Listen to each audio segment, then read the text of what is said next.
Hi, I'm Alexandra Lloyd, a French Canadian who's called Birmingham, Alabama home since 2017. Welcome to From Where to Here, the podcast that celebrates the rich diversity of languages, cultures, and the stories that connect us all. Each month, I'll sit down with inspiring guests from different backgrounds to explore their cultures, languages, and tackle some fun in our Truth, Dare, or Debunk segment. Whether you're a language enthusiast, a culture lover, or just curious about the world, you're in the right place. Let's dive into your next favorite cultural adventure.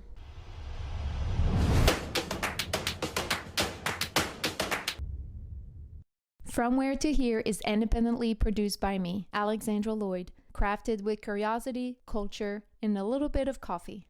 Originally from Afghanistan, Shabir Kabiri has spent nearly a decade in the United States. First as a student and now as a professional shaping the future of technology.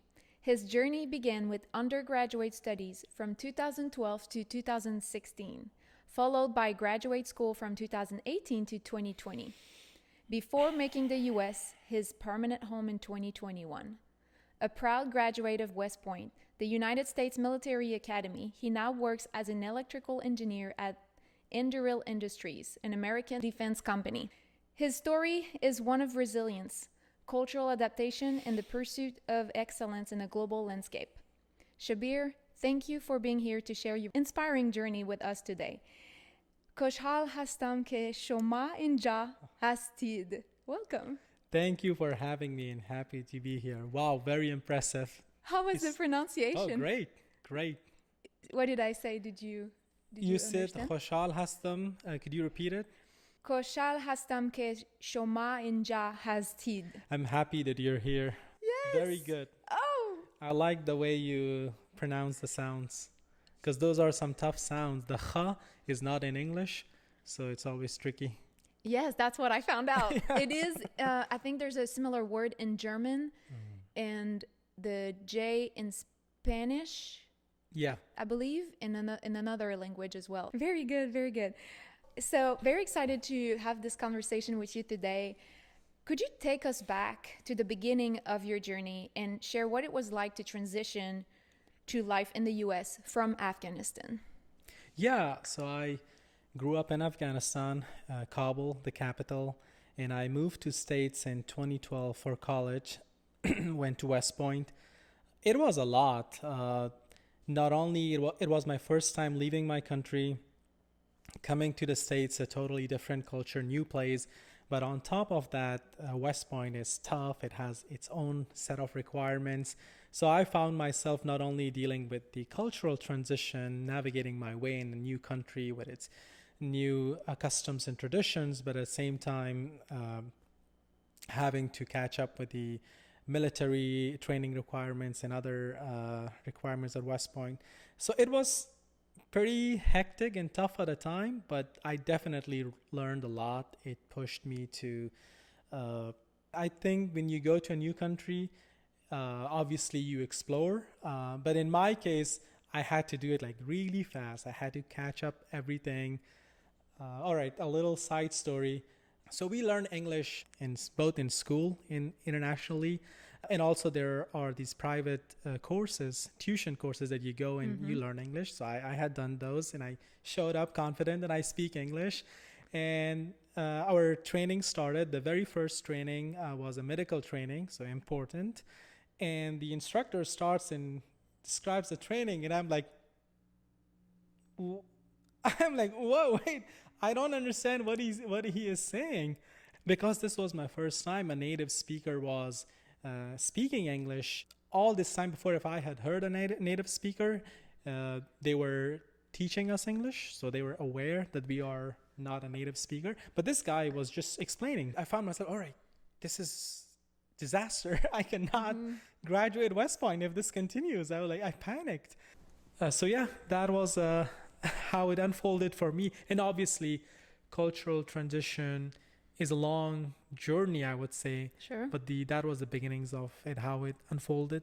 Was it the cadence at which he would talk to you that was a little bit hard to pick up on? I think so.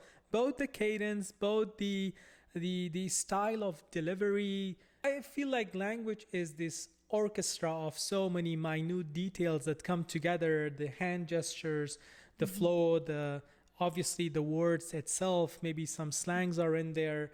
And these were, I had never listened to a native speaker who was just explaining a different topic. Back home, I did have interaction with native English speakers, but the context was they were teaching us English. So there was an understanding that I'm teaching English to someone for whose native language is not English. But here it was different. But yeah, I totally agree with you. So I even felt like eventually it was, and again, I'm not expert in languages, but going through the journey, my observation was, in a way, I had to tune myself to the pace, exactly cadence, to the rhythm, to the sounds, just catch the sounds. And eventually they all came together, and then I didn't have trouble understanding what was being said. Really nice. Now, growing up in Afghanistan, what moments or cultural practices stand out most in your memory? How did these experiences shape your identity or perspective that you may even have on the world? Yeah, growing up in Afghanistan was an interesting, amazing experience, despite its challenges. I mean, I grew up during the time where we had the conflict ongoing. There were attacks both in Kabul, the capital, and other provinces. But despite those challenges, we as a people still had to live, and we just tried to find meaning and continue our daily life. Some of the moments that stand out for me is my high school. So a little background here, and I try to make it short because it can get longer. My family, my mom and dad first had immigrated to Pakistan in the 80s. So that's why I spent my early childhood in Pakistan, in Peshawar, which is the border city with Afghanistan.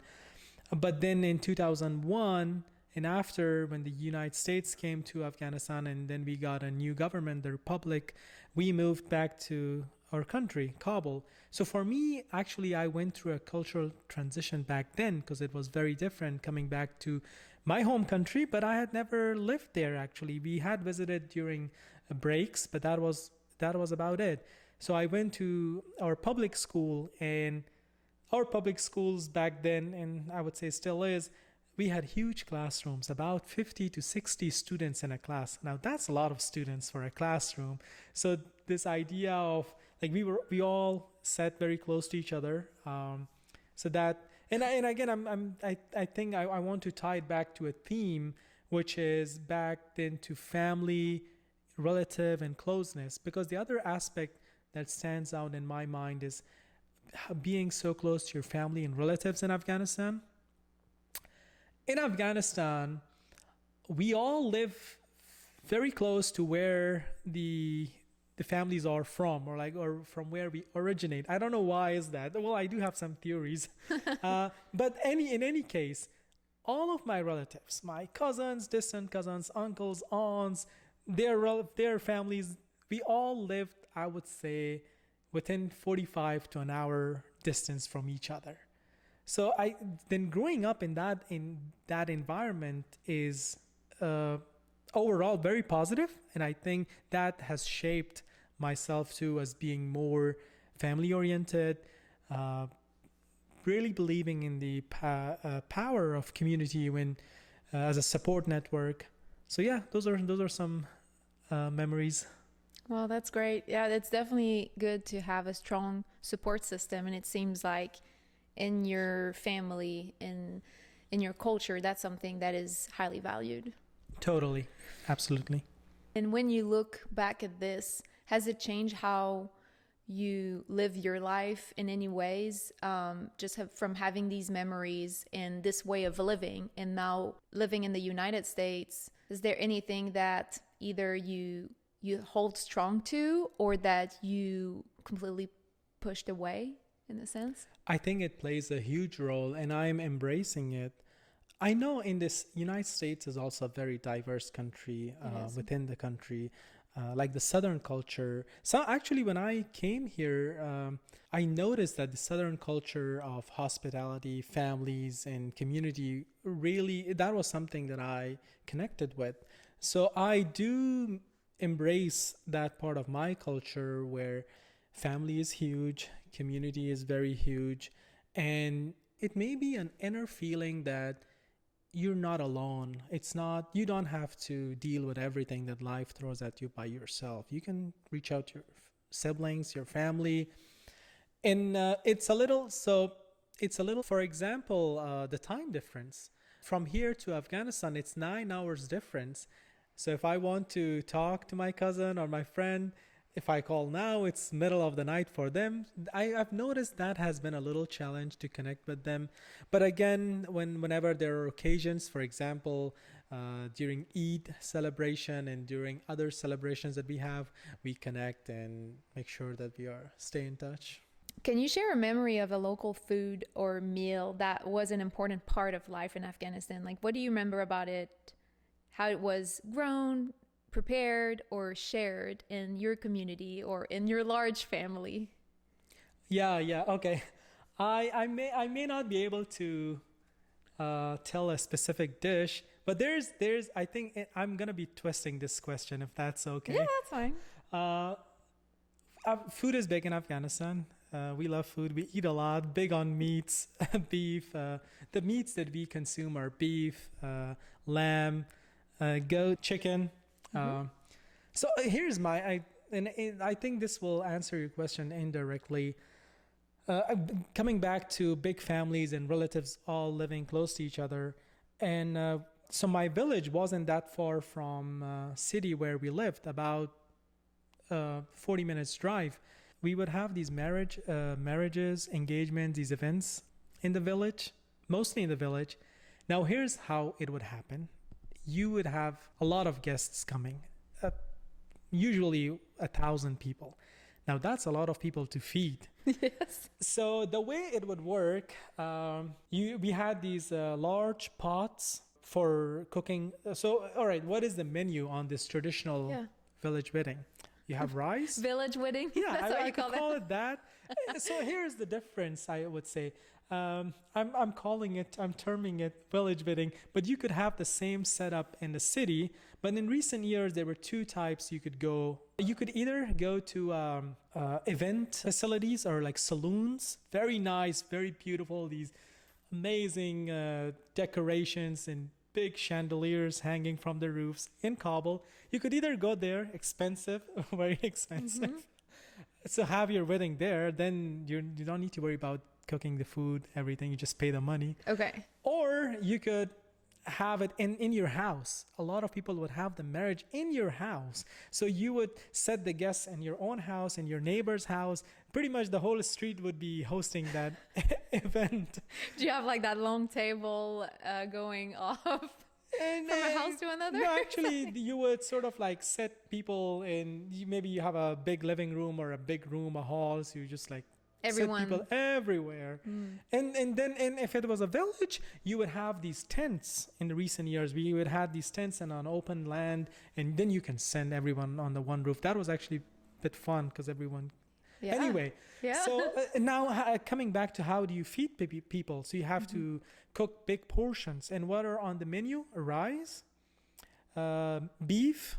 And the beef was, I would say, like beef stew with sauce. There has to be one side vegetable, now cooked. Now that could be cauliflower, that could be okra, that could be spinach. There has to be sort of, that was the understanding. There would be, and that's how it was. There was a one side vegetable, then a salad, then a plate of fruit. And I think I'm not missing. And then French fries too. So that's the menu. And you have to prepare this for 1,000 people at your house or the village. How do you do it? All right. So you have these, you do hire a chef, a local chef from the village who cooks for everybody's weddings. And he's very famous. Either he's popular, people like his cooking, or he has a bad reputation. Like people know from beginning what to expect. Oh, he's the chef. Oh, then it's gonna be good. So the first they make the fire. They bring the woods.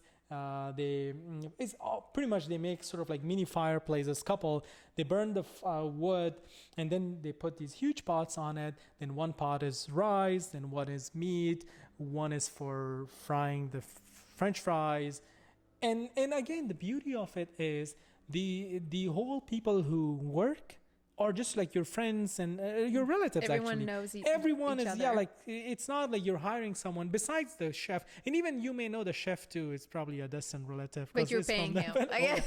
That person you're paying because he could just easily go to another event. Now yeah, that is sort of like one story, and here's the reason why I'm sharing this. It's very interesting. Life in US can be hectic. It's still my family and I are resettling in, challenging, trying to get accustomed to put our life together here. So sometimes life can get so hectic, almost like these memories fade away. But when I pass by a location where I smell burning wood, instantly I think of these village weddings, and I feel so happy for that moment. It just brings all the memories back. Wow. And I've experienced this many, many, many times. That burning wood smell brings me the memory of those wood burning under these big pots to cook the meat. Would you like us to start a fire? No, I think we're good. Oh, If I it love was that. winter, You yeah. need one of those candles, Senden candles, that Yeah. has that smell. How did your sense of identity shift when you found yourself in a new country? And were there any surprising challenges in adapting to American life? I would think yes. Yeah. And I'd love to hear you on that. Totally. I think this is such an important topic. My experience has been a little different than normal, but I'll go through my experience. Maybe I'll make some comments generally. So I first came to this country and directly went to West Point. In a sense, my pretty much day and night life was West Point. In a way, I was pretty much secluded from the whole US culture. And for those who don't know, can you explain briefly what West Point is? Absolutely. West Point is the United States Military Academy located at West Point, New York. It is a military academy.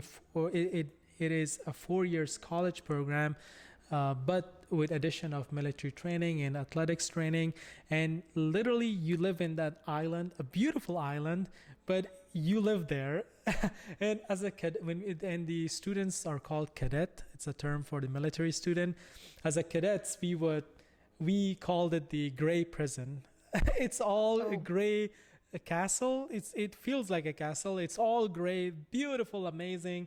But we called it the gray prison because we were stuck there. You're there all the time. Yeah. Mostly. You could take leave, but you had to go to your commander. You need to sign on something. Then you're allowed to leave the garrison. Like you could not just walk away. So yeah, that was my experience. Now, in terms of identity and being an Afghan, the reason my experience was different, first, the environment was different, but then I was an international cadet from Afghanistan.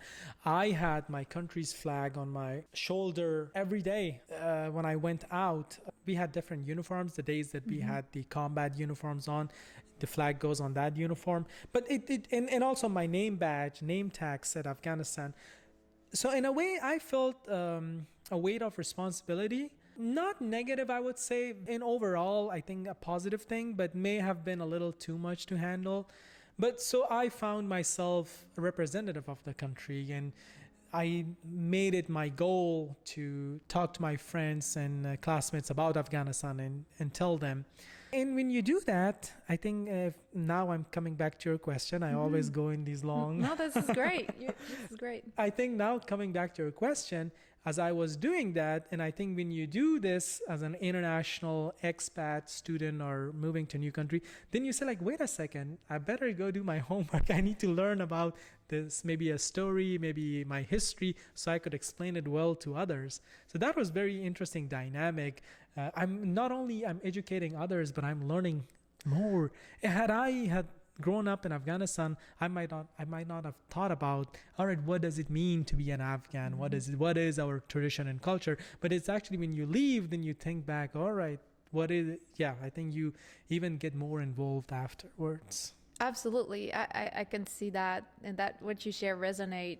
And I know for me, I've never been as proud of my roots as after I moved to the United States. Yeah. And I'm curious, if you don't mind me asking, what were some of the top questions that you would get all the time about Afghanistan? Because you mentioned the history, but was it really history questions, or what were like maybe one question that you often will get asked from people that didn't know when you first got here that you had to educate people about? Yeah, I don't think I remember a specific question.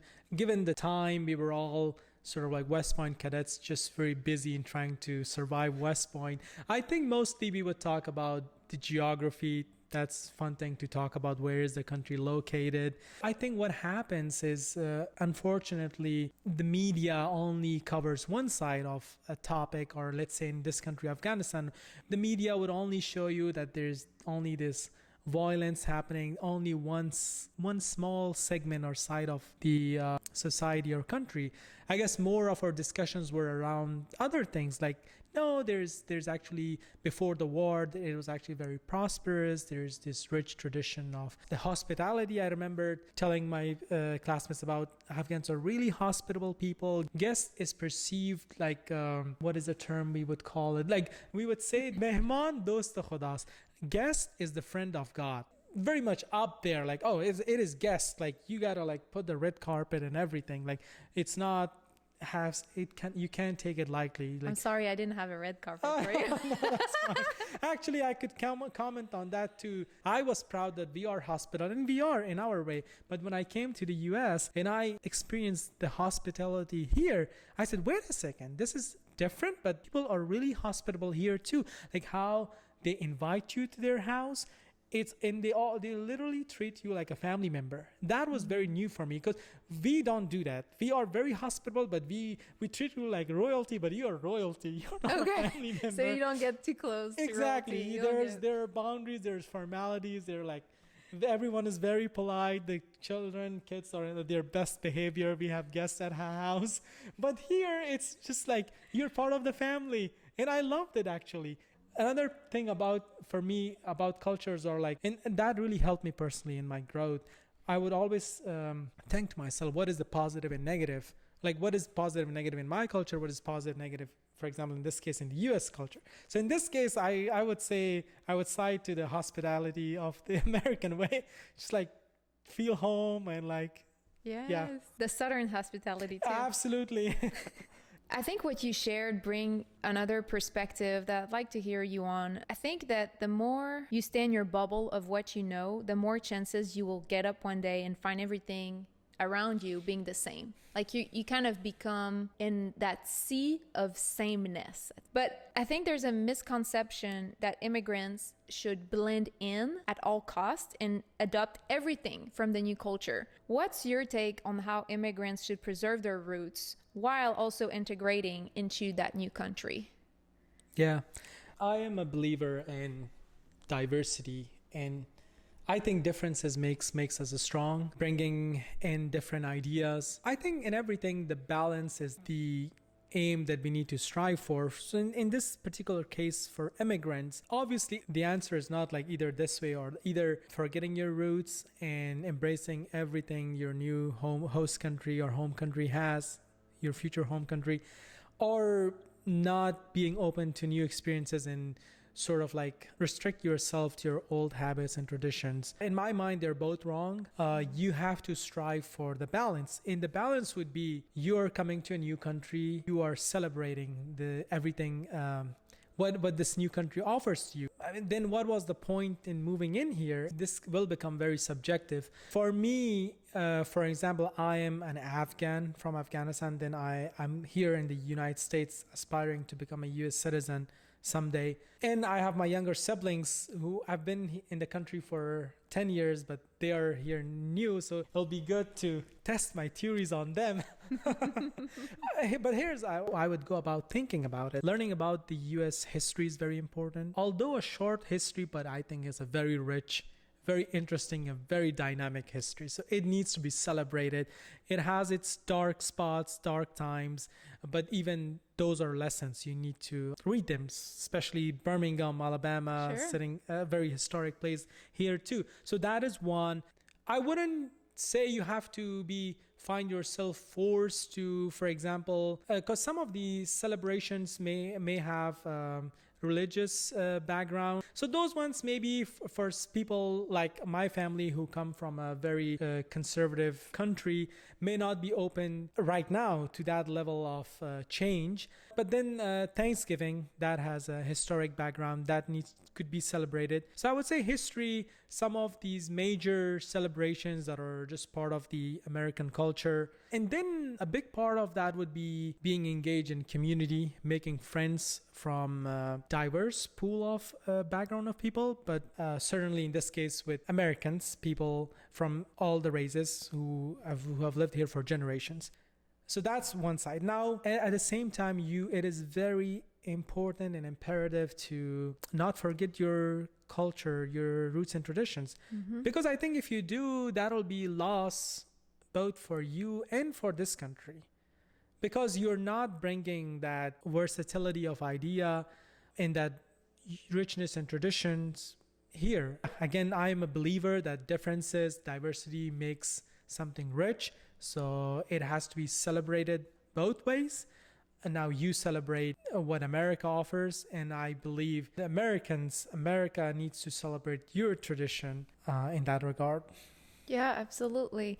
And are you able to celebrate the traditions that come from your background? Because you mentioned Birmingham, because yes, we are in Birmingham, but you also live in Atlanta. Are you able to celebrate your own traditions living in a place like Atlanta? You do. Absolutely, you can. And I think in all major cities, for example, one celebration is the Nowruz. Nowruz is the first day of the year in Afghanistan, Iran, Tajikistan, and maybe a couple, one or two other countries. But these are the main countries. I know there are other communities who celebrate this. But this festival, like the New Year of Afghanistan or Iran, Nowruz, is celebrated bigly in Virginia, where there's a larger community. I'm not aware if there was a celebration in Atlanta, but if I had looked, I'm sure there was. So yeah, you can do, and that is nice about it. I think that's what makes America great in my mind. You have so many New Year, even just on the New Year celebration, there's so many, like I think the Chinese, all. Which lasts more than one day, the Chinese New Year. Great. Because actually we got to celebrate it in our family. That's fun now. Yeah. Oh, I love that. And I mean, if you don't have the opportunity to have a festival that is celebrating that culture of yours, probably finding a small group of people might be a way to do that. So you've been to Virginia, because I know you have some family in Virginia. So is that how you have been able to celebrate it there? Oh yeah, there is a larger community there. For example, the Eid celebration. So that Eid celebration, there are two Eid celebrations, and you spell it E-I-D. It's an Arabic word, means happiness. And it has a religious background. It's the two main Islamic celebrations. And those are very important for all the Islamic countries, and like from Afghanistan. Now we get to celebrate that here, and we get very lucky and happy when it aligns with the weekend or Friday, because we get Saturday and Sunday off, so you could just take one day work off. Because back in our home country, we get for the first Eid, there's a small Eid, there's big Eid. There's one way to differentiate them, and they're not necessarily called small Eid and big Eid, although the big Eid is literally called Eid al-Adha. Adha, I believe, means great, the great Eid. Anyway, back home for the one Eid, we get at least 3 days of national holiday. For the other one, we get 5 days. So it's more fun to celebrate it in Afghanistan, but we get to celebrate it in our new home in the United States as well. I would like to share this with your audience. When it comes to Afghanistan, Northern Virginia, and then Northern California, interesting, both northern, are the biggest, I would say, center of Afghan community. Like those two locations have a huge number of Afghans residing there.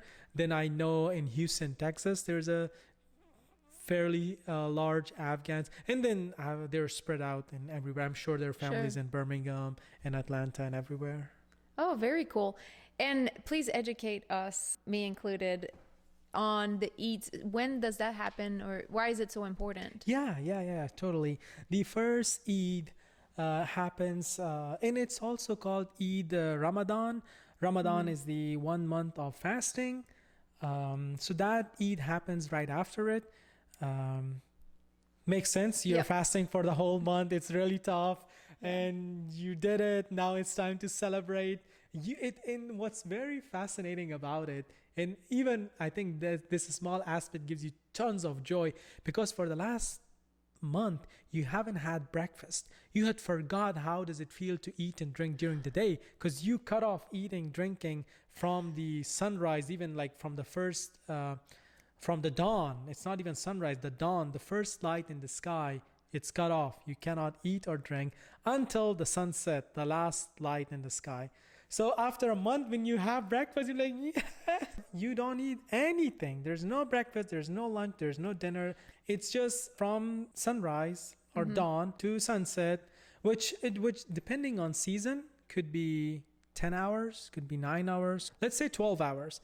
In this 12 hours, you cannot eat or drink anything, not even water. So it's full fasting, and it's tough.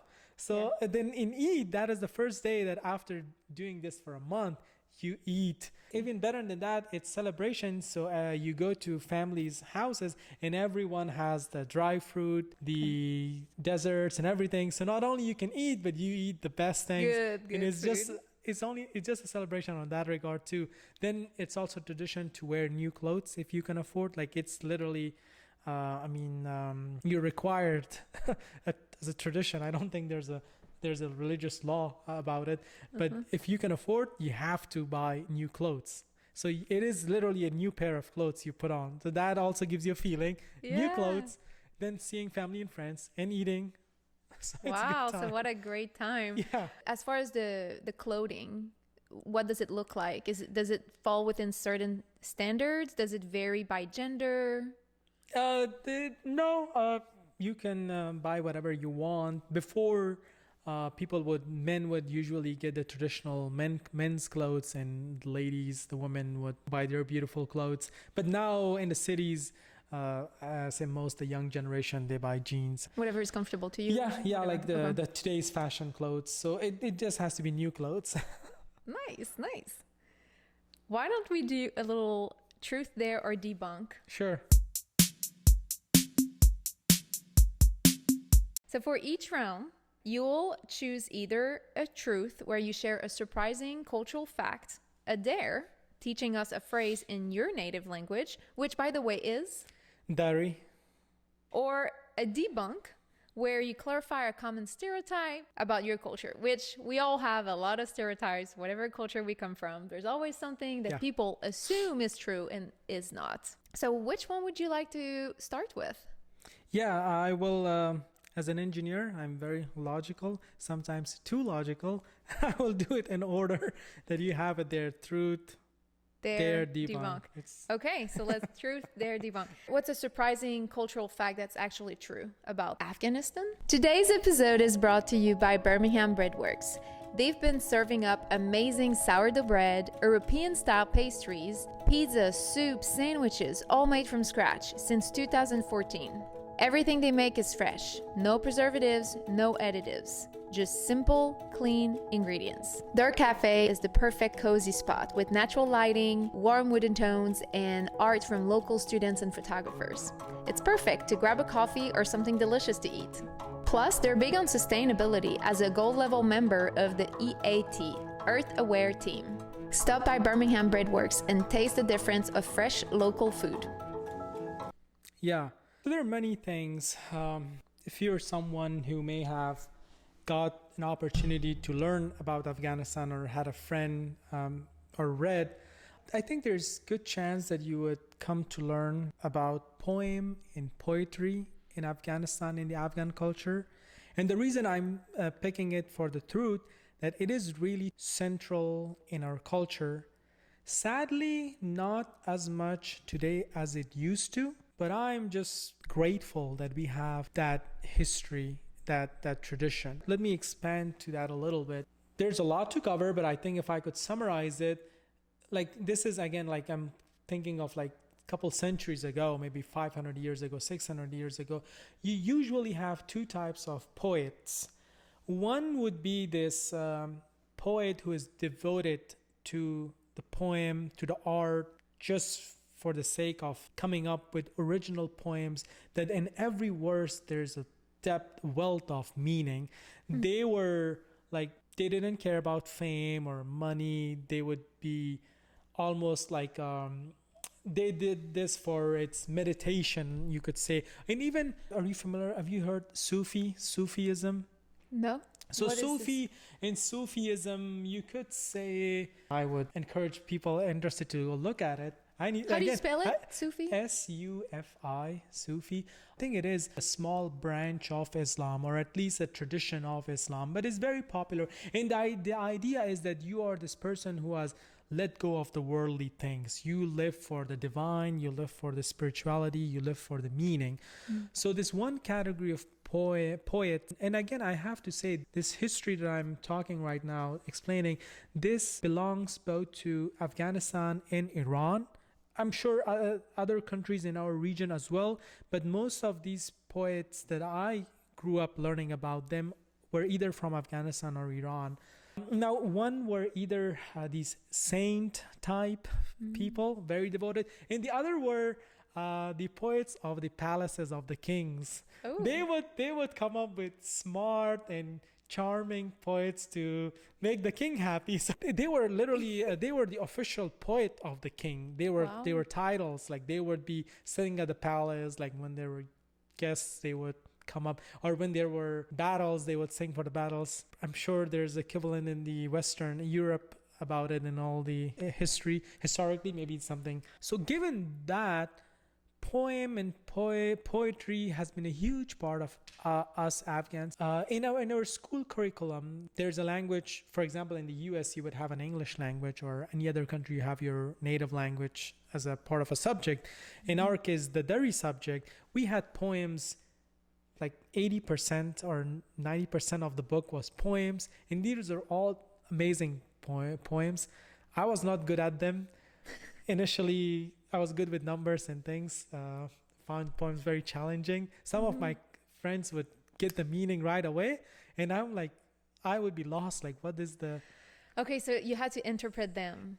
Yeah. Because I remember at school we did have some poetry that we would interpret and give, try to understand the meaning. And oftentimes, I mean, poems, and maybe the majority of you think, oh, this is love poems, or it has a love connotation or topic. Yeah. Were there other topics being explored, or was this even one of them? And did you have to come up with those at any point, or it was mostly the interpretation of it? There was a lot going on in those poems. And then there was a whole literature of learning the principles of how these poets made the connections. For example, there were they would use, I mean, a very lazy example would be the face of the beloved is like the moon. So in a way, like what did he mean? Like, what did he mean by the moon in this verse? He meant this, or he meant that. They meant that. There was a lot of layers of complexity. Some were very good at it, and I just remember that I was always struggle. And one of our assignments would be, we would be like all right, read the poem and now interpret it exactly. And I would struggle, like, what does the poet mean? Any case, that is a huge part of the Afghan culture. Unfortunately, these past 5 decades of conflict, even I feel sad that I've been away from that part. Like, I hope I'm able to reconnect back, to go learn and be educated about this tradition in my history. That is the truth about the Afghan culture. I would have never guessed that this was something that was omnipresent in the Afghanistan culture. Never. So I'm glad you It's shared actually that. very big in the region too. And I really like that in Pakistan and India, even today, they have events where anybody could come up and share their poems. It's very good. Wow. Now, they're not as good as people back in the day Yeah. that would make, but they're still, Tell me, Yeah. have you heard of haiku? No, what is that? So haiku, we did that in school Okay. growing up, and it's very short sentences. Right. And maybe there are some rhymes. I just remember Yes. being called haiku, and it's some form of poems, Exactly. I believe. Yep. That's interesting. Yeah, Very yeah, cool. there are multiple types. There are one that are short verses, there are one that are long. There's so many variety there. Let's do a dare. Sure. Dare to teach us Oh, okay. a phrase or something in your own native language. Yeah, I'll go with something very easy. I like the easy stuff. Maybe I'm lazy. Simple, easy. Yeah, like so okay, that is one thing. I came to learn that board games are very popular in the US. Some of them are very complicated. Like there's so much rules to follow. I'm like, what is this? What are we doing here? You're not a fan. They just give me something fun, which is like I don't have to think about. Maybe Yeah. for what I do as my profession, engineering, there's so much thinking in there. For my games, I don't want any thinking to be involved. I need a break. That's how I think. Yeah, that's fair. That's fair. I'll go with something very simple, and I'll teach you. That is actually, I think it's even so simple for you because you started with that sentence at the beginning. But all right, it is salam sobh khair. Ooh, that last part. Right? Can you say it again? Sobh khair. Bachait. Bakhair. Salam so bachaim. Bakhair. Bachait. So if I could, all right, I don't. You know, this I'm is very always we do. visual, and I almost I like. will spell it in English. That's what we do. Okay, say it one more time. So like salam, Salam. like SALAM, salam. Subh, I would spell it SUBH. By the way, we Subh. don't use English alphabets to write our language. That makes it even more difficult. Yeah, Good but- for you on knowing But it's English I mean, you could use the alphabet to make a sound. Yeah, so yeah, that's yeah. what I'm doing. So Yeah. that bakhair, BAKHAIR. Now KH Bakhair, is kha, bakhair. right? And the ending is AIR, air, bakhair. Wow, this It's- is tough. Oh, it's not. Oh, I thought. Wow, Bachai. It's the sound Bahai. of the kha, which I think makes Yeah. it a little tricky. I should Try have this picked at home. something easy. Try this at home. So Very anyway, nice. that means. Yeah, what does that mean? All right, that means Now that you made us all say it.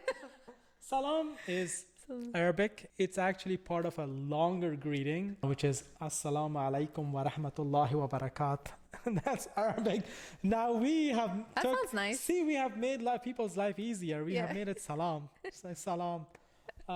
That means like greetings, peace. Now that is common in every Islamic country that you go, Muslim country. Now, sobh bakhair means good morning.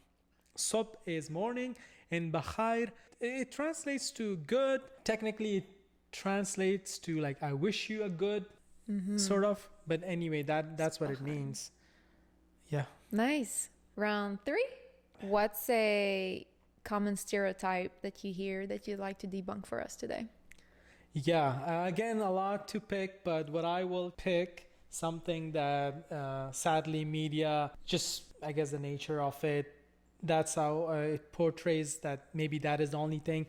In Afghanistan, the agriculture or the growing is only poppy and opium. Those are the two plants, and I'm not much familiar with them. I think those two plants, you grow them and then they can be used to make drugs. I don't know what kind of drugs, but some nasty stuff. It happens. And again, that is also something, as a consequence of the conflict, these decades of conflict. But that is not even 5% of what agriculture is in Afghanistan. Again, there's a rich history and tradition there. Farming, especially subsistence farming, where you grow everything to be fully self-sufficient, that has been, even today, that is happening in Afghanistan. Like my grandfather was a farmer. We had grape vineyards. I would say probably like 90%, to be fair, 90% of Afghans, their first one generation above them, their parents come for farmer. They were in the farm. Like both my mom and dad grew up on a farm. And when we say farm, it's mostly the agriculture. Exactly. And it depends on what you have in different parts of Afghanistan. Afghanistan has a diverse climate. The eastern part of the country has more, you could say, like Mediterranean, almost like mild winters and somewhat hot and humid summers. Anyway, that's how it is more green on the eastern. The northern, where sort of my village aligns geographically, that is a mix of mild climate and a little harsh winters, a lot of mountains. Then in southern and western part of the country, you have a little bit a Sahara and a desert arid climate. So it's very different, diverse climate. Now every province could grow different things. Now the northern province, where my village is, close to Kabul, the capital, grapes are huge. Like actually my village, like, do they make good wines? No, we don't make wines. Okay. Yeah. Also, please notice how he mentioned province and not state. So that's something we were talking, I guess, yesterday, and you mentioned this, and I thought, because I got the comments of how cute it is that Canadians call their taller areas in our country provinces, and you actually do. And no, it's not cute. It's just how we call them. Because I'm in America, we call them states. So I thought that was an interesting fact. I'm sure those, and there are, Alex, a variety of grapes. And in fact, actually, the land is very fertile. My dad, after he retired from his business, handed over to my brother, he bought a piece of land. And I think he has like 15 types of fruits, like 10 types of vegetable. It's a small piece of land. What kind of fruits and vegetables? You mentioned a few already, but... A dozen kinds of grapes, all different types, taste differently. Then he has cherries. He has pears. He has peaches that are so good, juicy. He has apples. He has almonds, which I think falls under the obviously fruit and becomes dry fruit. Almonds. In vegetables, he grows anything. Like we have our own sadly, tomatoes, like onions, potatoes. I bring this up. That's how farming and agriculture is literally ingrained in our society. In this recent opium and poppy cultivation, which has shown up in the media for the past 20 years, which has happened in part of the country and still sadly takes place, it's not even a small representative of the whole tradition that the nation, the country has. And we never, I've never heard about this. Yeah. Now the question is, are peaches best the ones that come from Georgia or from Pakistan? Or would you say Afghanistan? Yes, Afghanistan. Okay. I am biased. I think there's a lot of things that I take America's side, and I think I call it what's good, what's not good.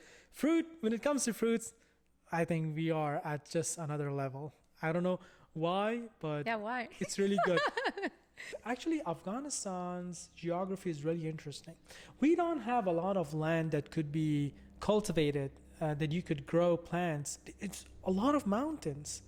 The Kabul, the capital, is surrounded by mountains. You have a lot of locations where it's like a valley. If you have a piece of land, maybe in this valley, you get the river water, and this river water is fresh from the mountains that the year before it snowed, and the snow got stored. Now it's coming down with minerals from the mountains.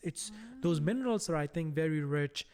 And so we have very limited land, fertile land, but the ones that the amount of land that we have is just like, when you grow something in it, it's very tasty and delicious. Mm-hmm. Maybe that is the reason. Can imagine. Now I have brought you these almonds. Wow. These are from Afghanistan. Nice. Now another nice thing is, and it's fascinating, with the Afghan community growing up in Afghanistan, they are exporting a lot of things that we could only have back home. So like fruits, dry fruits are coming, rugs are coming, and many other things. It's great. It says almond kernel, logari. Logar, so logar is halal. Right. just, I mean, dry fruit is Yeah. gonna be. Oh, is it? Right.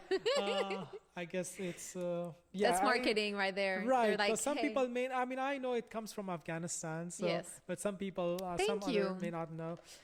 This is pistachio. Okay. I'm not This- going to be trying now because I don't Yeah. want to crunch in the mic, but I am looking forward to trying that. Now, pistachio is more in our eastern provinces, and I haven't seen a. I assume it's a tree. I haven't seen it. Sadly, I haven't traveled my country, so The I don't know pistachio how. you haven't Yeah. seen? I don't know how it grows. I don't know if you know. No, but these look more brown. These pistachios, Yeah. then in the shape is slightly different, more elongated than Right. the typical pistachio I see here that are more rounded and greener. Yeah. So that's interesting. Okay. Yeah, definitely a big difference. Even the almonds are more elongated. Right. Yeah. Yeah. And this is a small sample. We have so many other dry fruits, but Wow. I could only get you these three. The This is my grapes! favorite. Yeah. Right. Because Right. you said there's so many varieties. This is what we of do. grapes. All right. We don't make wines, but we make it this. So here's what happens. Oh, these won't crunch. I'm gonna open it. Can I open it? Yeah. Yes, please. How does it turn to that color? We first Let's describe it yeah. for our audio listeners. So it's kind of a yellow greenish. Right. Yeah. So this is my favorite. Or maybe I'll do some words here. Grape is angur. Angur. Angur is grape. Then when we dry it to become raisin, like the black raisin, like we all know, right? Raisin. That's kishmish. Raisin, the word raisin is kishmish. Now to make it this, so it's actually very interesting. They take the grape and I'm all right. This is the struggle of speaker of English as a second language. There's always words that you Yeah. cannot remember. I don't know what is the word when you have one grape with the main stick and the whole grape. Grape is I don't know what is the word Okay, for the it. bunch of the grape. Right, just call it a bunch. I'm sure because there's a word in my language, and I know it's called khosha yangur, or like the bunch of. I don't even know what that is. I'm sorry. See, That's these very are our helpful. struggles. Yeah. But yeah, you take those and you put it on the roof. So they have these To dry? special. Yes, they have these special storage rooms that are rooms, but they have windows on all walls, like all four corners, and the room is pitch dark mostly. So you have these grapes, you tie them on the roof, and then as the wind blows from all directions, it eventually turns to this. Wow. And then we have it with our tea, green tea, In the morning or morning, lunch, after dinner, anytime. green tea after dinner? Because Yes, it has a little bit of caffeine. You don't mind that? we have got used to it. It doesn't work on us. Okay. But yeah, Afghan dry fruits are popular. We export them to India, to Pakistan, to some other neighboring countries. And yeah, I think it's a rich part of our heritage. And we have walnuts. We have so many others. And they're really good quality because our land is very fertile. There's no these big giant companies who are maximizing profits, who may add whatever additives or whatnot. These are all natural. So you flew these. I mean, not you. Yeah, you didn't somebody, flew it, but the store. Actually, this you is ordered store. them online. This is store. Maybe I'm doing a promotion of this Okay. store. Yeah. They're in Fredericksburg, Virginia, where my family is. They're called Finest. Halal supermarket. Right. They're a pretty good Find them store on Facebook, there. Instagram, and TikTok even. See, they are pretty active. So you get very authentic Yeah. dried fruits and nuts if you order there. Yeah, they are importing like rugs and Rugs, not drugs, everyone. rugs, carpets. It does I should sound say the same. carpet. Oh, very nice. Thank you, Carpets. Shabir. Yeah. And you mentioned, I think, because I've asked you before, just offline, if it's safe to travel or, I love discovering new cultures, traveling to new places. What would you say to that, to anyone interested in tasting those fruits? Well, sadly, we have to wait. It is Yeah. not safe to travel. What happened in 2021, the Afghan Republic fell and Taliban were able to take full control of the country. Now, their regime or government hasn't been recognized internationally by a single country. So almost imagine Afghanistan right now doesn't literally fall under international law. There's no government that has been recognized. So that's a risk. If you check social media, YouTube, actually, there's been a number of video bloggers and content creators that have traveled to country lately. For whatever it is, I'm happy. Here's a sad truth. I'm from Afghanistan. I've only been to 4 provinces. There are 34 provinces. So imagine I have missed 90% of the country. I have not seen it. It's sad, but at least these some people who is risky, by the way, that they're going for creating content. They are for the first time able to capture and show the world some of the hidden beauties of Afghanistan nature-wise. So that is happening, but my advice would be that there's a lot of challenges and risks there. It's not safe. You mentioned now there's content that's going out there to show the beauty of the country. Yeah. Why has this changed? Well, the fighting stopped. This past 20 years, there was ongoing conflict. Yeah, you could not, pretty much the whole country was in a turmoil, and it was it was really risk of life to travel. So now at least the fighting has stopped. It is a positive sign, but then there's so much bad that has happened. One example is the ban of education for girls. Like after 6th grade, schools are closed for girls. I think, if I'm not mistaken, that is the only place on the face of earth that is happening. And that is just unbelievable. That's wild. It does not align. And again, if someone goes back, studies the history, culture, and tradition of Afghanistan, it does not align at all. It is not who we are. There are amazing women role models in the history of Afghanistan. A couple of decades ago, before the conflict, country was so progressive. And but it's sad chain of events that has happened, and that's where we are today. Mm-hmm. And I'd love for us to ping back on what is the reality of a woman, Afghan woman in Afghanistan, but also I know you have your mom and sisters, and just getting a feel of what it's like to be a woman, either coming from that type of environment and then starting over or staying there. Let's do some more truth dare debunk, and I want to challenge your engineering mind and do the reverse. So let's do another debunk. Okay. What's a stereotype about Afghanistan that you'd like to debunk for us? This segment will segue to our topic that we would like to cover about the Afghan woman. A perception would be that Afghan women do not have a role in the society. They don't have a say. They are very secluded from the society, and I would like to debunk it, and here are the reasons. You said engineering mind, that's interesting. Now I feel like the responsible as an engineer to be, and I do find myself very methodical on things that shouldn't be. No, but that's anyway, okay. I think that's good. So though true, right now it's really bad. Women have been marginalized, the ban on education, the restrictive measures, cruel, harsh, restrictive, unimaginable measures of this current regime against women that are literally meant to erase the woman from the society, which is going to be disastrous for the nation for the long run. But here's my debunk part.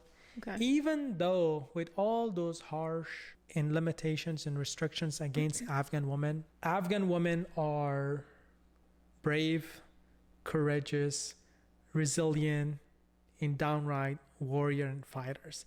They are not passive against these measures. They have throughout history, and this is not something new. In the last time when Taliban had power, they had the same measures implemented. Even that time, they've always fought for them to be heard. And for example, when education is banned, there are home schools. There are these networks of women who are trying to support each other, and just trying to find a way to be engaged. Isn't it risky to do something like that? To create a small groups of women and to engage, like you're saying? There is risk, and I think that is the courageous part comes into play. You're taking a risk against the authority that are against you, and they're still at what doing cost? it. Exactly. And Your life or something smaller? it's hard to say. I mean, you don't know. It's so unpredictable, but I think just taking that risk is commendable, because you could easily just give in, like, all right, I guess not for me. But no, I'm amazed by this insatiable drive in each Afghan girl or woman to strive. Yeah, they've been a fighter, so that's how they have navigated. They are navigating still the education. Now, another aspect, though the Afghan society has been very conservative in terms of women have restricted mobility, for example, to go out for education or to be active participant in the workforce. Yes, but then because I believe in this because I grew up watching it firsthand, how my mom was a center figure of our family. She not only helped my dad in his personal decision making personally, but also even in his business.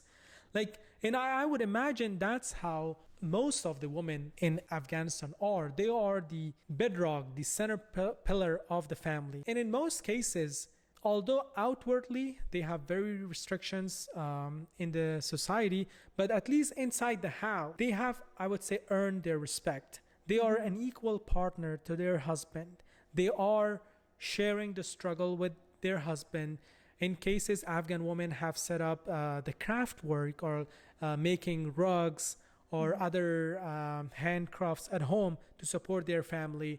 Or in most provinces, this would happen a lot, from my understanding, back in the day, where women would be work shoulder to shoulder with men on the farms. You do need labor.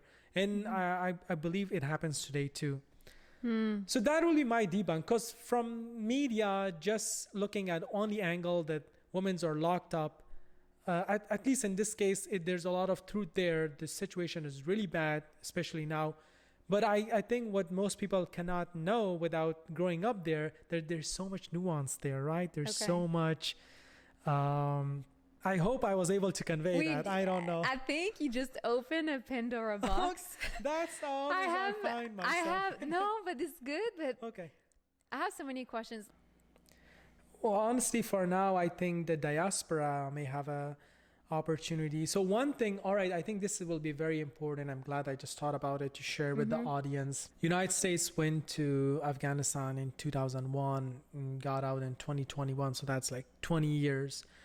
Now, there was a lot of investment in both sacrifice of blood, soldiers losing their life, and treasure, the billions of dollars of investment the United States did. So one may think, or an American individual may think, that what was it for then? We went in, when we got out, was it all for Wayne? Now, let me shed light as to what happened in this past 20 years. Millions of girls were able to go to school, graduate high school, go to college, graduate college, join workforce. Prime example is my sisters. My sisters were the first girls from my family in generations, like go back to history now, that completed high school. Like they got their high school diploma, the first generation. They went to college, graduated. My older sister, the first person from my side of the family. Now that all happened because United States and other countries. We had Canada, we had all the European countries, forces in Afghanistan, and we had many organizations that work on the development of Afghanistan from not only United States, from Canada, from many European countries and other countries. Japan is still doing a lot of work. Many, many countries around the world did amazing work the past 20 years. And that as a result, millions of, I myself, as an example, I got to come to the States both for college and grad school only because United States was there and they wanted to help develop the country. So now what has that given us? It has given us a generation that is different, both inside the country and outside the country. Now, I did mention we should make a promotion about the movie, The Rule Breakers. Yes. I think right here, Okay. I'm gonna drop that promotion. Yeah, Go and watch. if you haven't watched it, Yeah. what are your thoughts? It's very accurate. That is an example of what has happened. And that is an example of what was all this 20 years of struggle, effort by the whole global community. What was it for? It was for those examples of rule breakers, these young, energetic, courageous, brave girls from the Herat province that became the Afghan robotics team, got to the US and competed in the first robotics challenge and won awards. And like them, there are hundreds of examples. I mean, talking about the diaspora and Okay, now I remember the question. You said, what could be done? Yeah. I do believe the diaspora has a responsibility to help the country. This is our new country. We are aspiring to become, my family and I are going through immigration process. It's going to be a multi-year process. Hopefully someday we'll be American citizens. So, but again, I think we are embracing this country. We will be citizens, patriotic. And I think right now we are taxpayers. I mean, I work for a defense company, making sure that America has the best defensive capabilities. My brother has a business back in Virginia, and we are contributing, and we're proud. Absolutely. We are grateful and proud for the opportunity to contribute, and we will continue to contribute. But then we also feel this responsibility to give back to Afghanistan, and I think which is good for the whole back in Afghanistan and for the world in itself. So I think first thing would be that diaspora, once they're settled in, make sure that they are united here in a way that they get together, like when there's, let's say, a natural catastrophe, you make sure you are pooling funds to help there, or fund education programs, or be a voice in finding a political solution back in Afghanistan. And a lot of my friends are actively doing that. oh wow, And it's really commendable. wow, yeah, absolutely. Yeah. Okay, let's keep going with another dare. How about that? Because we're doing reverse now. Okay, yes. There is the one that I have to teach you, right? Yeah, teach us something. Well, my first one that was supposed to be easy turned out to be a little difficult. This one says, let me actually give a little background here. We have many different languages. I don't know the count. Many amazing, beautiful languages, but two languages are our official languages, Dari and Pashto. I can speak both, but my native language is Dari, so that's why I'm teaching you in Dari. But Pashto is as beautiful, and I love it, just like Dari. This other phrase is, Kabul bezar bashad be barf ne. What does that mean? May Kabul be without gold, but not without snow. We love it when it snows in the winter. When it doesn't snow, when it's a dry winter, we're agitated. Where's the snow? The mountains, when it snows, makes it so beautiful. Oh, yes. Is it common to snow in Kabul?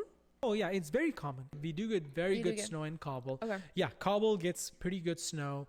When it snows, the mountains are covered. The mountains surrounding the city are covered in white, the whole city itself. But especially towards my village, there are these huge, tall mountains. They're probably impassable. Like, you must be the world's best hiker probably to cross it. Yeah, they're tall. And they get covered by snow. So overall, we love it when it snows. People... All right, I would like to share this with your audience. I think Please, this is the fun go part. ahead. In Afghanistan, the homes' roofs are flat. It's not this triangle shape here. So it's flat, and then the roof is covered with a mixture. We have a mixture of clay, which you make from the soil, and then you put grass, literally dry grass on it. And again, this has changed. This doesn't happen nowadays in Kabul, but this is our culture and tradition. This would be, and still the village houses will be like that. We call it Kagul. Okay, now I see I'm learning about my own. Ka is grass and gil is clay. Oh, so grass, it's the combination clay. of these So you two. mix that up, Kagul. and then you put it. It's almost like you're putting asphalt on the surface. So some type of paste or... Right, exactly. You make it become like paste, so it sticks, and then you cover the roof. So that is most of the roofs are. So when it snows, you gotta clean it, because if you don't clean the your roof snow, is gonna fall down. Exactly.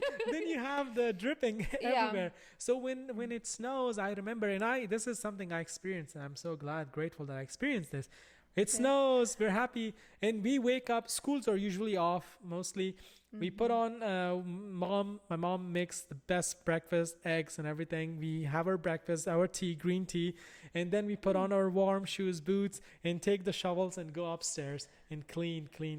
If you have a roof, if your house architecture is as such that maybe it's more like a rectangular shape, you're good, because you could, as you're cleaning, and you can like dump it on one dump side. it left, right on the street. But if you have a square house, which is sort of like our house, you are in a little trouble, especially with the snow in the middle, because you have to like push it, bring it to the edge, and then dump it on the street. Oh. So that was a nuance we had, but it was fun. We would clean it, we would take break. Yeah, just good memories. So that's why we say neat. Kabul bezar bashad be barf ne. Wow, that's a long one. Yeah, may Kabul be without gold, but not without snow. That's a cute reference. Ties very well into your childhood memory. Yeah. Truth? Family and tribe is really important in the Afghan culture.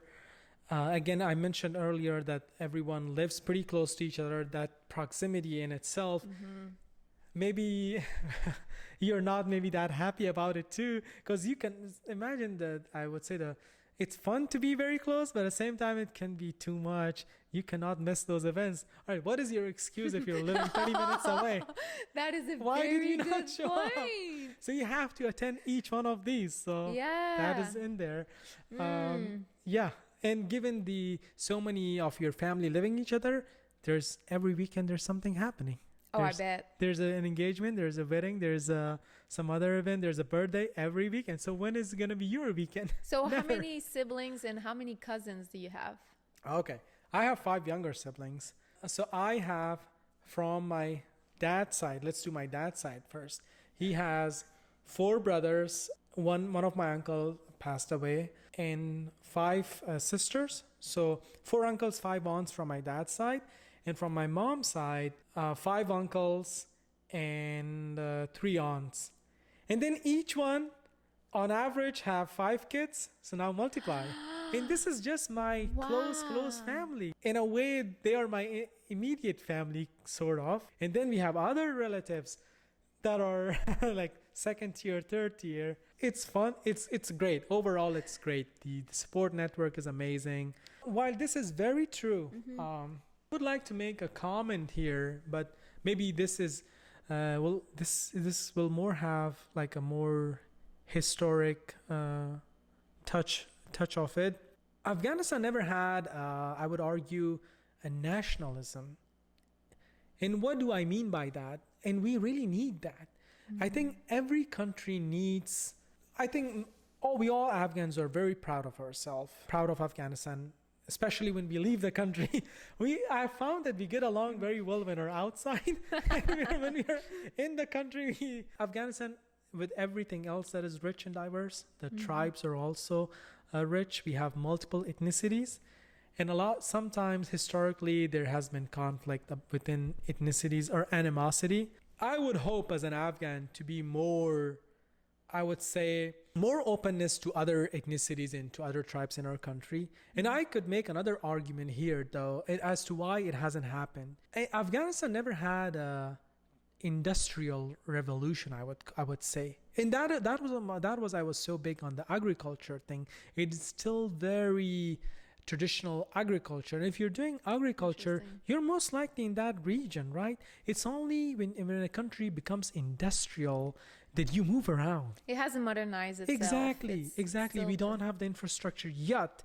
We were building some, to be fair, is being built under this new regime, but with uncertain future.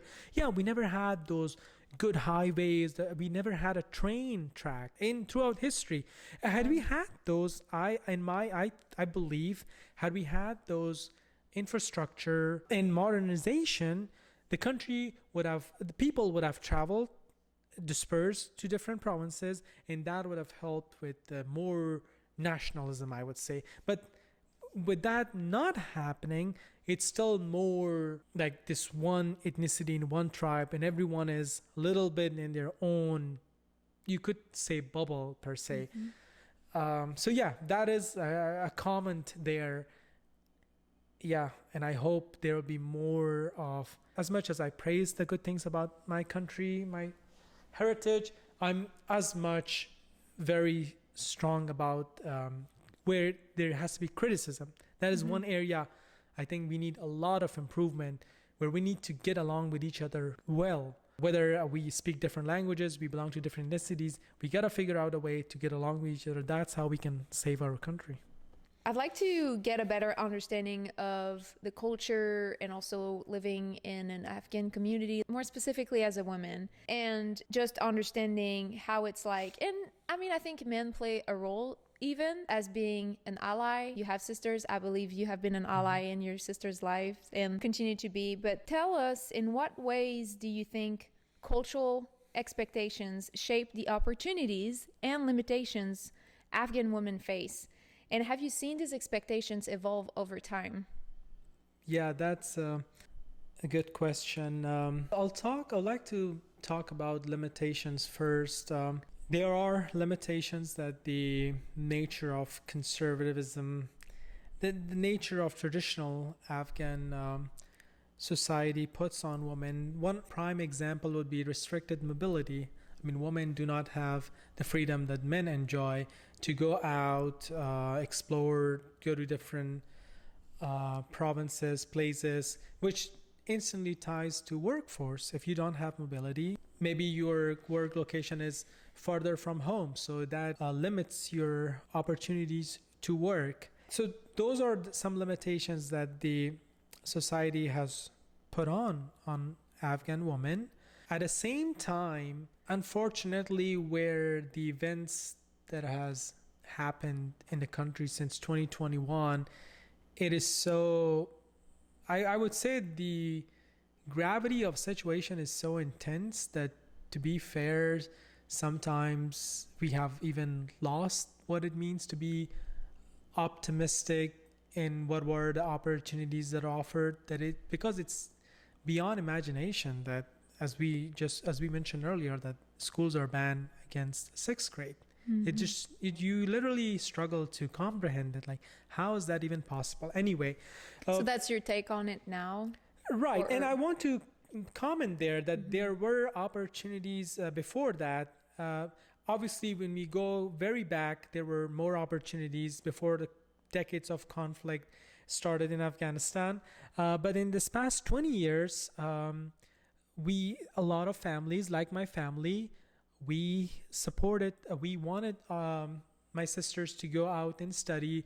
A lot of families were really supportive of, they were excited for their daughters, their sisters to go pursue education and even higher education.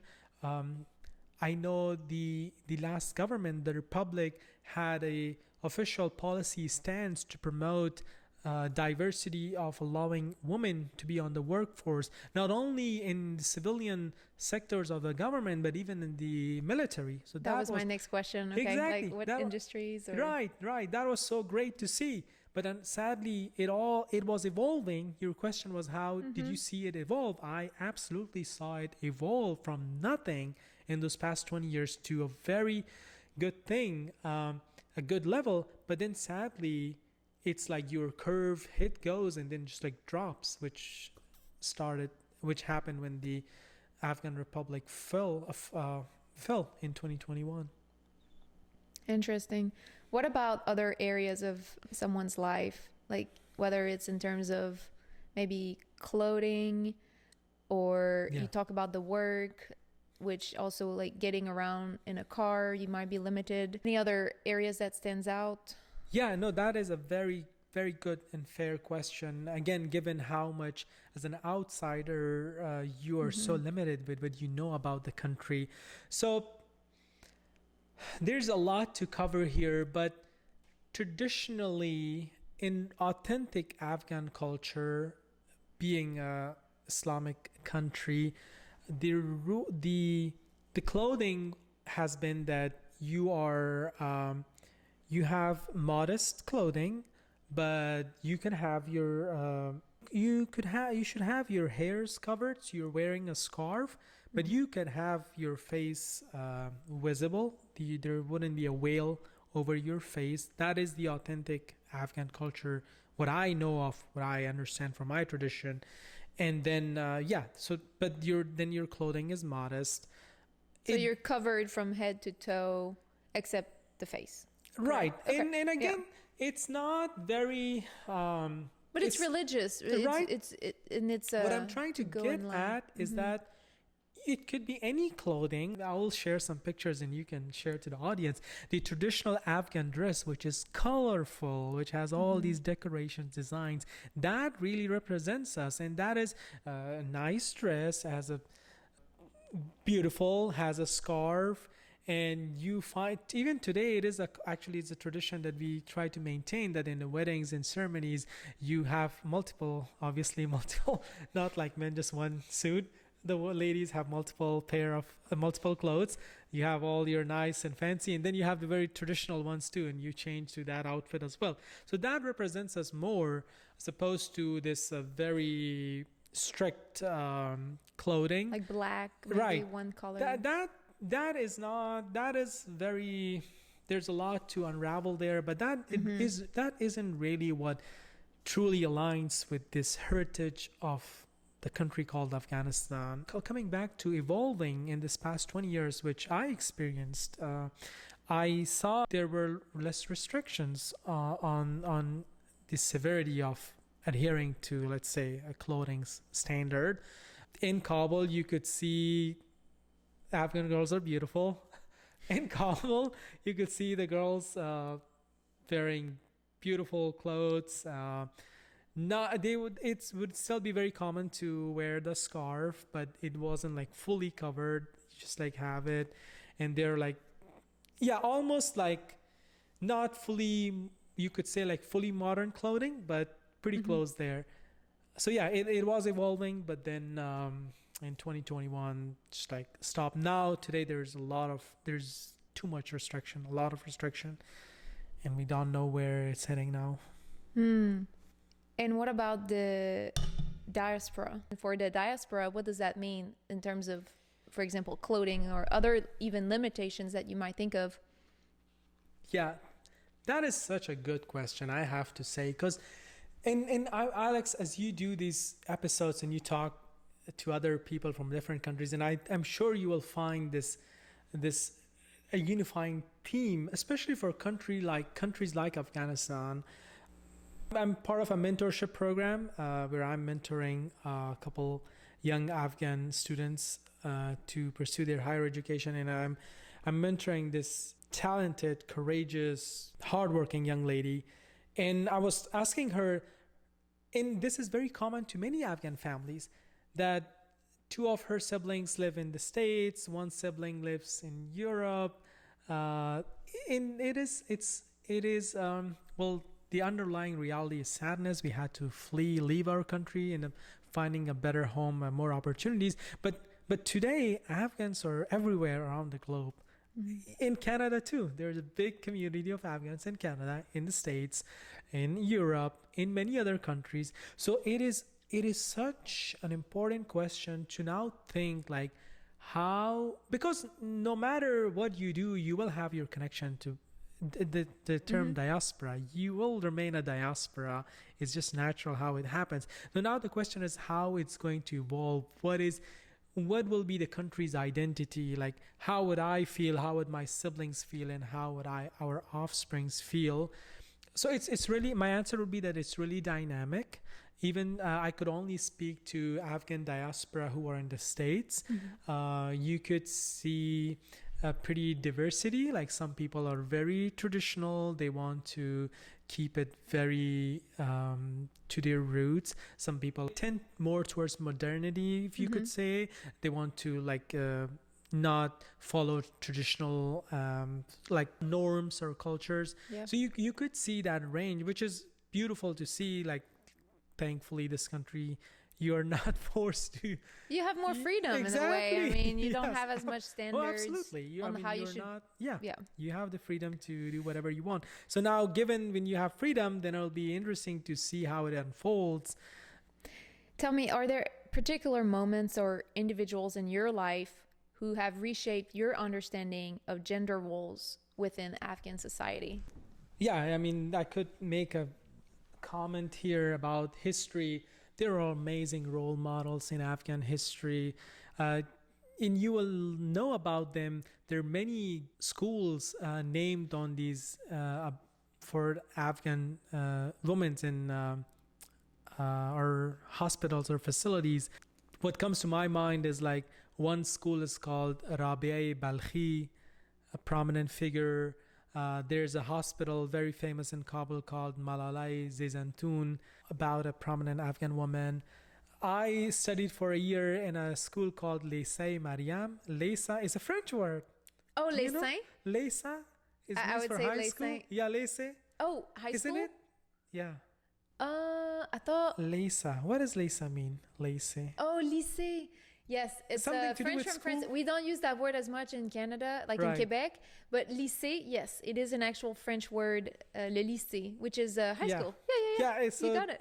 I think the root of that word is French. in We call it Afghanistan. école secondaire, Okay. which is totally different and way longer Yeah. for some reason. All right.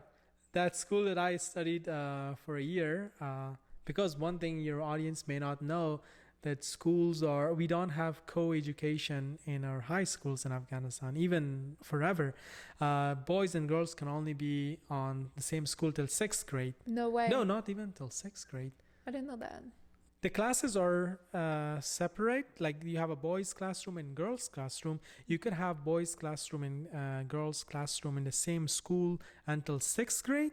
After 6th grade, even the schools are separated. You have a boys' school and you have a girls' But school. I thought you didn't have any schools after 6th grade for girls. Oh, this is now. I'm talking about the past 20 years and before. Yes, sorry. Yeah. Okay. And this history. is only about public schools. In the recent years, which was a good move, good development, that we are getting private schools for people who could afford go to study at private schools, and there you had co-education on the same classroom until 12th grade. So that could be you could argue that was evolving towards more openness and shared opportunity, and sort of like evolving in our tradition. But okay. See, I went so... Any current role models? Exactly. My role model would be... I should have just started with that. Why I do provide these historical backgrounds. My role model is the woman of the Afghan Fulbright program.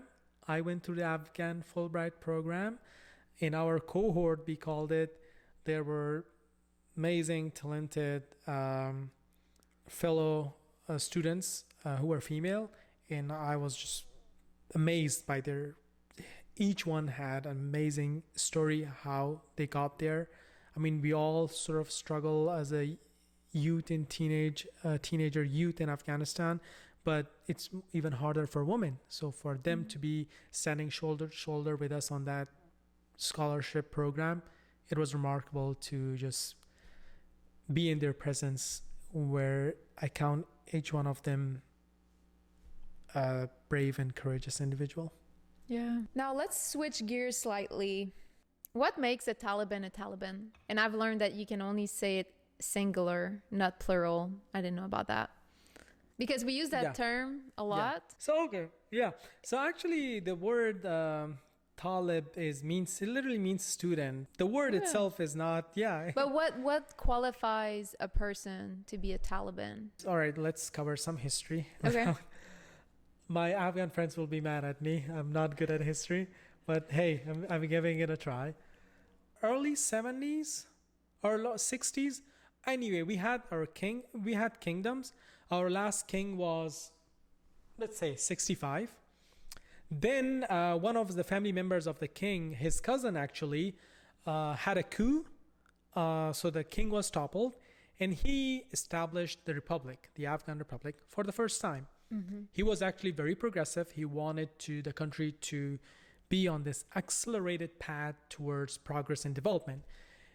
He was able to lead for 5 years, but around that time, I think this is all about the Cold War drama as the Soviet Union was expanding, the communism was expanding, and at the time, communism had spread out to Afghanistan and had expanded there. There were people who were sympathizers to communism, and then I don't remember those figures, but they had traveled to Soviet Union and became communist. So then we had a communist regime or uprising that toppled the first president, and from there the cascade of I would say a vicious cycle of conflict and dark age started in Afghanistan. To this day, we haven't recovered, because after then we would get a government that would last 2 years, then that will fall apart because somebody else will take over. There were coups after coups after coups,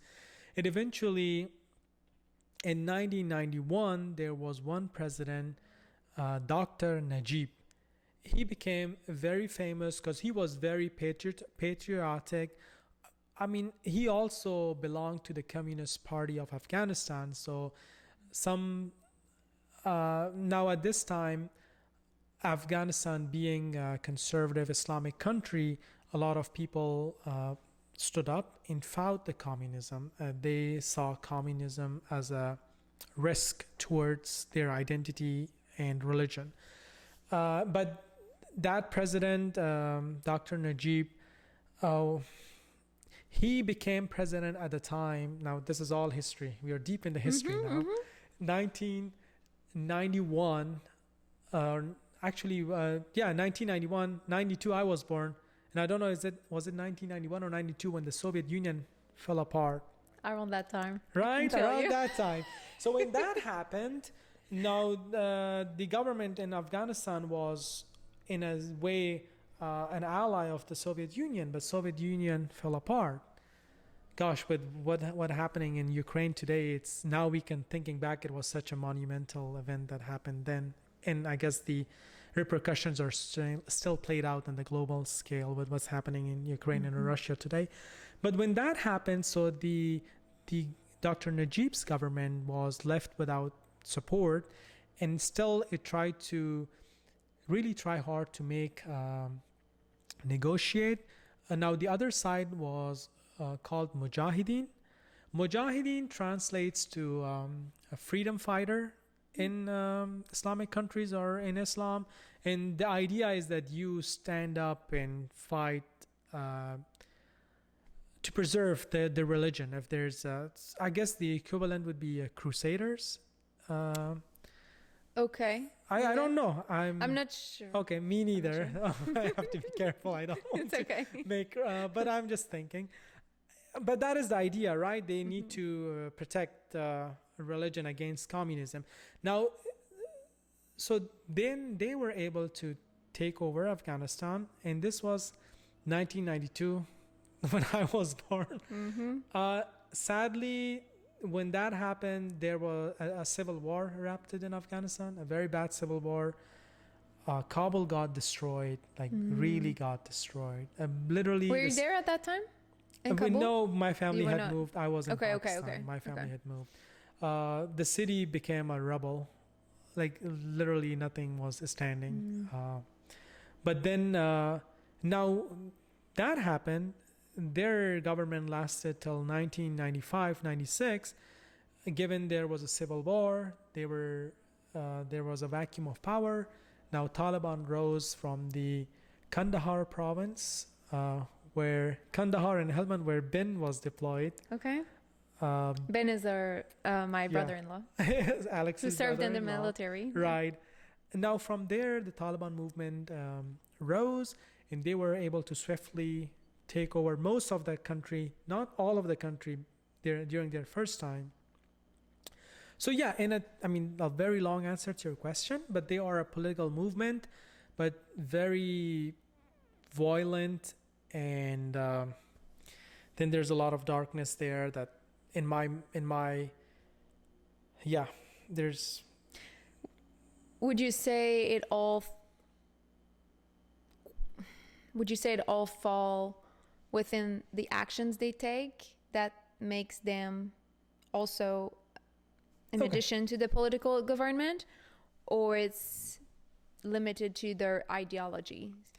Now here's what things get really tricky, because throughout the history, Afghanistan has found itself between global powers competing. I could go back to the British India. The British, when British was in India, they ruled the whole subcontinent, and Russia was a global power back then. Afghanistan was a battleground between these two powers. Fast forward to Cold War, when Soviet Union was expanding and sort of aiming to go towards India, that subcontinent, and United States stood up against them, fought Soviet Union on Afghanistan. So we became a battleground again. And in later years, we have some very powerful neighbors in that part of the world. We do have a border with China, a country that is aspiring to become a global power. We have a huge border with Pakistan, who is a nuclear power. Some people may not know Pakistan is a nuclear power country. That is a big deal. India is right there. We don't share a border, but India is a huge global player. They have not been active in Afghanistan, but their presence is there. Iran is aspiring to become a nuclear power. Like, they are a big country in even today's world stage. So a lot of our problems are not our problems, I would argue. It is the problem of the region that always gets tossed on us. So I don't even consider the whole Taliban movement Afghan at all. It is more the intelligence agencies of Pakistan and other countries who have their own national interests and implementing their agenda. So it's really complicated, and to be fair, I'm at no capacity to unravel it, because there's just so much. You do need literally a political scientist. And there are some very good Afghans. One of my best friends, actually, who also went to West Point with me. He's my best friend, Naqib Mirzada. He studied international relations, and he can help you. Maybe I need to have him on the podcast. You have to have him, because he knows what he's talking about. Very cool. I don't. No, you did a great job explaining. I could do the dumb version. Good. No, that was very insightful. Thanks for sharing that. Given the expectations of society and restrictions placed on Afghan women, how does dating typically work with Afghan culture? How do factors like family influence traditions or modern changes shape relationships? This is a very there's a lot to cover in this question. Let's dive in. Right, because we discussed earlier, we talked about diaspora, that it changes with that. So in Afghanistan, throughout its history, and still is, it is mostly arranged marriage. The groom's family go out and look for a bride. I don't know if you know, in India, it's the bride's family who go to the groom's family. Yes, because I have seen that TV show, I think on Netflix a while back. Yeah. I was watching that and learning about the Indian culture, and they hired a matchmaker from India that would work with the family of the bride. Okay. So yes, I knew that. So I don't know if there are other countries which is like that, but in Afghanistan, it's the groom's family, like the boys, mostly the mother, who are always, I mean, the Afghan mothers are it's universal. The mothers are protective of their children, like doing so much sacrifice for the well-being of their children from the young age till they are adult, and even finding them their life partner. So that's how it works. Now, it still is working like that. In this past 20 years, there was a shift with the girls having mobility and freedom to go to school and college, where you could meet, where you have co-education, so you could meet boys or in a workforce. So it was very fascinating, actually, to experience this change, moving from very traditional to modern life. And in this past 20 years, the cities grew. Like Kabul became as like a a big metropolitan city. And this is such a fascinating topic. Like today with the internet and social media, the world is really different. And I'm sure every country is changing. And for the most, it's for the best. Like before internet, I would say there was some separation. Like every part of the world may have been its own corner. So you could argue the internet is this means of spreading out ideas, innovation. And today's Afghan youth have different aspirations. So I noticed that changing, but still, given there's a lot of even some dogma in Afghanistan, that we are not allowed to talk to girls in my country. Really? Which is until when? Until forever. Until you get married? Well, your marriage is arranged marriage. So it's. So how does that work? I have strong feelings here. I think it's really unfair. There's some very good observations here. Maybe I think like countries like Afghanistan, where it's an Islamic country, and there are some restrictions that come from the strict observations of the religion, and then we also have a lot of societal traditions, which literally doesn't allow us to, like, dating. We don't even know what dating is. Like when we leave the country, we learn about, all right, this is what dating is. And I think that would be the case to a lot of like Middle Eastern Islamic countries. So I wanted to just mention that, because I think then what happens when the diaspora, when they move to, let's say, United States or Europe or other country, and obviously every human has this curiosity to, I think it's in nature of every human to aspire towards freedom. Like no human likes restrictions put on them. There's a rebel in each one of us. So when you leave your country, like come to, let's say, United States, so obviously you're here for new experience and you want to do what you are not allowed to do that. But now you're at a disadvantage, because you don't even know how to talk to girls. That's where then instead of being the mentor, you become the mentee, and you learn, from friends in a way, and you learn from others and kind of pick up on little things. So it was just an observation, like, holy cow, like there's so much to learn here about, because when you grow up in this country, like it's just natural. Like even in their high school, the prom night, you may even start dating even younger than that. So like you're accustomed to it, and I believe it's a good culture. Like dating is good, understanding women from an early age. It helps with a mutual understanding from both sides. But that is, I would criticize now my culture like that. This situation where the two genders are kept separated, we don't have an understanding. Like it makes it hard. And I imagine even if you don't have any sisters, like in your case, that was probably then the closest that you would get. I guess, to be fair, there's other mechanisms which sort of, like, you could say that helps with social cohesion, like given how it's family centric. So it doesn't mean like you don't even talk to a female. Like you have your sisters, your aunts, your cousins, but I mean, even then, like family relatives one thing, but dating somebody else is totally other thing.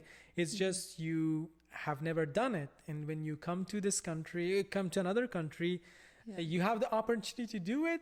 You may struggle a lot. I can't tell you from personal experience. But anyway, what were we talking about? Yeah. So, but then there's also an evolution going on there, right? Both in Afghanistan, that it was evolving.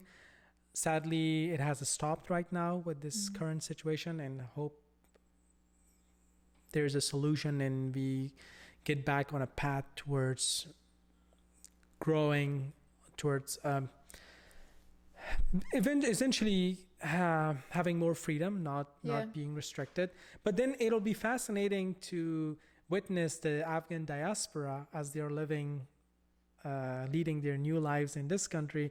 It's just, I think, fascinating to see how these cultural values now evolve here, because here you don't have that restriction. So would you still opt for arranged marriage, or you try to do a love marriage? So those two concepts are still very prevalent in our culture, and they sort of like clash at times. Yeah, it's kind of like Yes, the families are still like, oh, love marriage doesn't work, don't do it. Arranged marriages are good. Is there a specific age you're supposed to get married? Not very specific. People used to get married very early back in the days in Afghanistan, but I think naturally as people start living in the cities, the struggle of city life, you have to have a career. It's like, imagine like before you grew up on a farm, you will become a farmer, so you have your career figured out. What else is there to? Yeah, not much. Right, so you should get married when you're 20, 21, 22. But now imagine you're living, I'm giving an example of Afghanistan. Now you live in Kabul, you're not farming, you better have a career. So I think you go to college, you may even have to go to grad school. So now it has shifted, I would say more, it depends now more on what is your plan, life plan. And yeah, what's your aspiration really? Before we move to the question of the guests, this is something new that we're doing. I really want to ping back and just ask quickly, just very briefly, with your previous life in Afghanistan, if you could bring anything from the US and bring it back to you, to Afghanistan, what would it be? A lot of things I've shared with you, and I've always said there's a lot of room to improve back for us back in Afghanistan. I think I really appreciate the acceptance of difference here. And I know there are challenges. I would have to say, like, there's always sort of like struggles, or nothing comes easy. And here's what I mean to say by that. I do, as I mentioned earlier, the diversity is great for the United States, and it needs to be celebrated. But at the same time, there has to remain a core concept of what America is, and that has to be equally celebrated as well. So in that regard, what I really enjoy, what I experienced here is that, and we even touched it upon when I talked about the hospitality of America, what I experienced, like, you're just like part of the family. Like, yes, this is amazing. This is something that I was really new to me, and we don't have it back in Afghanistan.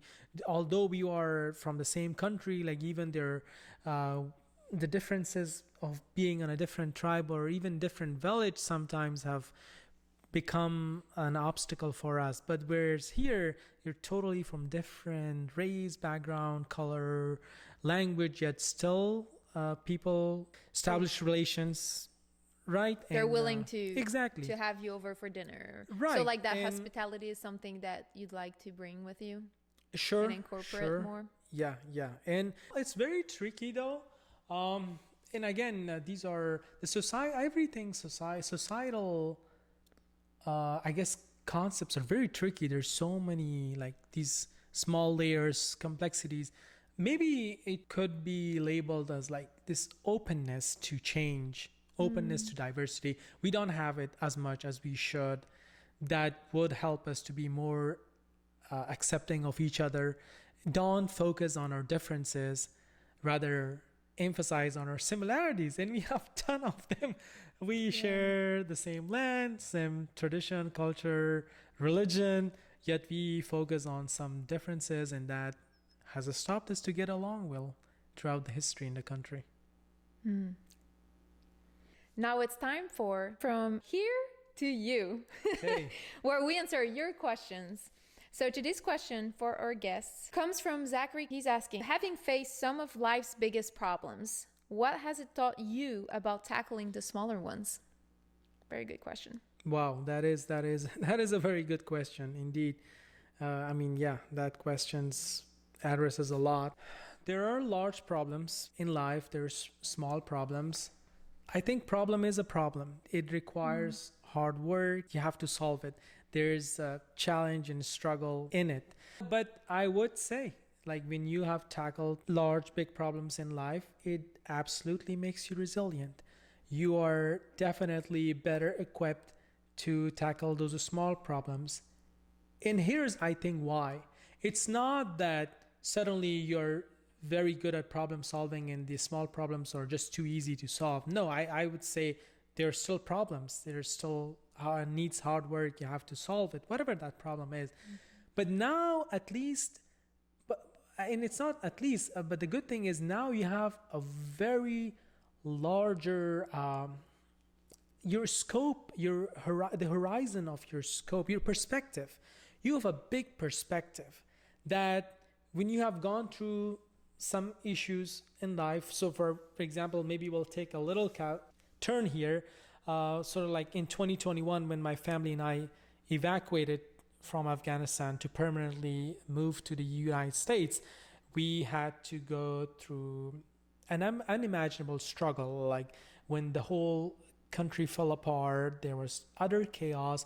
We had to navigate, we had to make decisions instantly, leave everything behind, our home, our belonging, just take a backpack, go to the airport in the hope of finding one of those flights, military flights, and get on it and leave the country. We ended up spending 3 days to navigate, go back and forth, all while there was so much risk. I had all my documents from West Point on me, which was huge risk that I was taking. But we eventually went through, and that is by far the biggest problem that myself and my family tackled it and eventually got into the US. Having been gone through, that has just expanded my perspective now. And today there's still a lot of problems that I face at work, at other places. But now at least I'm not overwhelmed with those problems, because I am like, all right, if I tackle those, or at least tell myself there's so bigger problems than this.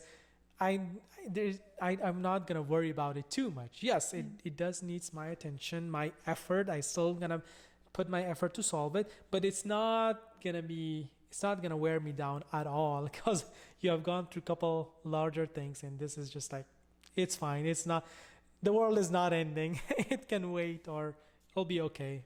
Good for you to be able to do that, to have that difference into how you tackle other challenges, because challenges are part of life, and they're going to keep coming at you no matter what. Absolutely.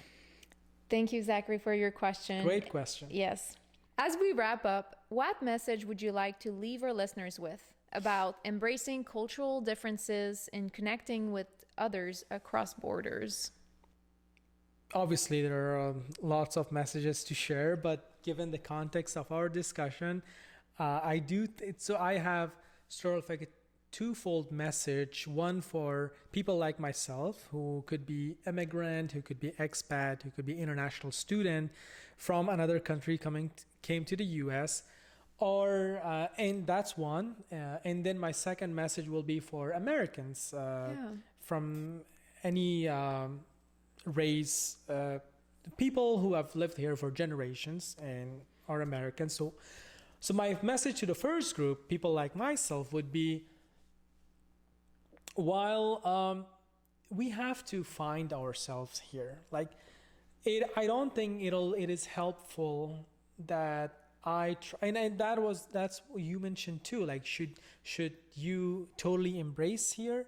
I would say you just cannot do it, even if you do. Like, it's just not doable. Like, you may say like, all right, I'm gonna like eat, drink, live, lifestyle, anything just like people do it in the States. I think it'll not work out well, because you did not grow up here. And again, it comes back to, I think it's more rich that you be your authentic self. So my message there is just to be your authentic self. I think that is more powerful, that is more good, that is more beautiful, that is more natural. That is very important, because if you don't be yourself, it doesn't look natural. And something that is not natural, it just sticks out. Like, people can sense like you are trying, and it just doesn't look good. Instead, I think people, your peers, your friends, whoever you interact with, I think they would appreciate you to be natural. Just be yourself. Learn about as much as you can about this culture, this country. At the same time, keep your roots, be proud of them, and share them. Absolutely. So that's message one. Now my message to Americans, my fellow Americans, would be, you gotta explore. You got to talk to people. And here's what I think. what is the point of having such an amazing, diverse country where I could say, like, literally, you could find a citizen of any planet on this world in this country. And even you could argue any major US city will probably have 100 citizens. So, like, that diversity. And then my message would be to college students. Any major college in this country has an organization called International Student Organization. I bet that organization has at least 50 citizens from different students. If you go 4 years and don't talk to an international student, I don't know what to make of it. Why not? Why wouldn't I think because it's so much to learn. I mean, I don't know. If I was an American, I would be like talking to anyone, just like exploring. I urge everyone to, whether it's a colleague at work, whether it's a friend in a club community, whether you're at school, you just talk to them and learn. Sometimes they may shy away and not talk to you because there's also some differences. Like the American culture is very outgoing and you have to like put yourself out there. Some cultures are very like you are like very observed, like you don't. It's more even reserved a little bit. Reserved. That is the word I was looking for. It's more. It's not. It's sort of like a little bit rude to be very, very in front and direct. It's always so maybe. Yeah, that's why it's not that they're not interested. Maybe they're more reserved. So I would encourage you to go and talk to them and just like ask where are they from, their language. So yeah, I think that will be very helpful to both parties because at the end of the day, we need to grow and we could only grow together, celebrating our differences, and that makes this country powerful. Absolutely. I love that's such a great message. It reminded me when you were saying that, I actually volunteered during college with the International Students Group. Awesome. And there was a lot of French from France. And yeah, it was just great. We were going, exploring the city and showing them, how to get some paperwork done. Now, this is a beautiful message. Thank you so much. Now, where can listeners learn more about your journey, your work, or just connect with you? Sure. I'll do recently very, very focused at work as myself, my family start a life for ourselves here. But I am available on Twitter/X and Instagram, and people can follow me. I'm not active at the moment, but hopefully someday I will be active and post and share about my life and journey. And yeah. Very cool. Well, we'll put the links in the show notes. Thank you, Shabir, for sharing this powerful journey of yours with us today. What a privilege. If you are inspired by Shabir's journey and want to explore more about cultural exchange and language, don't forget to subscribe to From Where to Here. And until next time. Thank you. Thank you for having me. Thank you for tuning in to From Where to Here. If you enjoyed this episode, be sure to hit subscribe, leave a review, and share it with someone who loves discovering new cultures. Follow us on Instagram at From Where to Here Pod for exclusive updates, behind the scenes moments, and a peek at upcoming guests. Until next time, keep learning, keep connecting, and keep celebrating the beauty of languages and cultures. À bientôt!